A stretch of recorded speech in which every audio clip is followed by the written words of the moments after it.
Tolimasis Kalnų Karabachas paženklintas dviejų tautų – Azerbaidžano ir Armėnijos – konfliktų ir tragedija. Šis egzotiškas regionas tapo lietuvių dokumentikos kūrėjų ašimi. Mindaugo Urbonavičiaus dokumentinėje juostoje Begalinis koridorius 20 mečius menančio konflikto liudytojų, karo žurnalistų akimis atskleidžiama žiauri, dabar nebeegzistuojančio Kalnų Karabacho Hodžaly miestelio tragedija. Į filmo premjerą Vilniuje susirinkęs gausus būrys svečių patvirtino, kad šis skaudi tema aktuali ir mūsų šaliai. Kaukaze šitas Maskvos scenarijus pasitvirtino ir buvo iš tikrųjų tautos gyveno šimtus metų greta ir jos buvo įveltos į baisų konfliktą. Tai mums tas buvo labai aktualu, mes buvom tik ką, tai 91-90 metai, mes tik buvom tą pergyvenę ir išgirdom, kad tas pats vyksta jau 92-4 metai, vyksta tie baisūs dalykai tenais. Todėl mes visą laiką domėjomės, lietuvių žurnalistai visada ten dalyvavo. Mūsų vienas kino herojus buvo vienas pirmųjų, kuris ten pakliuvo ir į tas vietas, kur nepakliuvo ne vienas užsienio žurnalistas.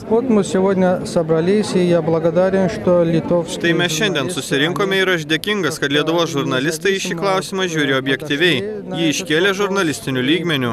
Manau, kad visa tai turės tam tikrą atgarsį Lietuvai prieinant prie šio konflikto reguliavimo klausimo. Tikiuosi, kad Lietuva, kaip ES narė, paragins Armėniją rinktis konstruktyvesnę poziciją. Стороне к подходу на урегулирование этого конфликта. 1992 vasario 25-26 dienomis armėnų ir azerbaidžaniečių karinio konflikto metu per vieną naktį 7000 gyventojų turintis Hodžaly miestelis buvo sugriautas, nužudyta ir pagrobta keli šimtai nekaltų vietos gyventojų. Šioje juostoje galima išvysti autentiškus archyvinius vaizdus bei išgirsti likusių gyvųjų ir į įvykio vietą po 20 metų grįžusių karo žurnalistų iš skirtingų pasaulio šalių liudijimus. Я попала в Карабах через своих друзей, которые у меня были в Армении тогда. Į Karabachą patekau padedama savo draugų, kurie tuo metu buvo Armėnijoje. Vykau ten daug kartų ir man šis patyrimas buvo matyti pati didžiausia gyvenimo mokykla. Nes Karabachas buvo pirmasis karas mano gyvenime ir pirmasis aukas, pirmuosius žuvusius irgi išvydau čia, Karabache.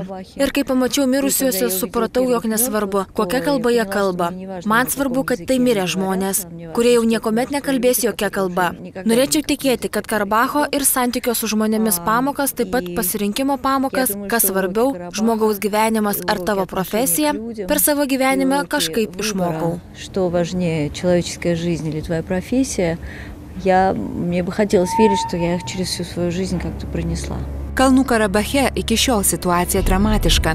Žmonės vis dar negali jausti saugus. Tačiau filmų, pasak jo kūrėjų, bus siekiama atkreipti pasaulio dėmesį ir bent kiek prisidėti prie taikos šiame krašte siekimo. Visi mes grupė, kurie esam pafilmavę ir ten pabuvę, pagyvenę nemažai, dabar vienas su kitu susitinkam, mes pasidalinam, ką girdėjom. Nors jau lyg tai nufilmuota, nedaug laiko praėjo, o kažkiek tampi to krašto žmogum. Jaudinantį dokumentinį filmą Begalinis koridorius žiūrovai galės išvysti tarptautinėme festivalyje Kino pavasaris.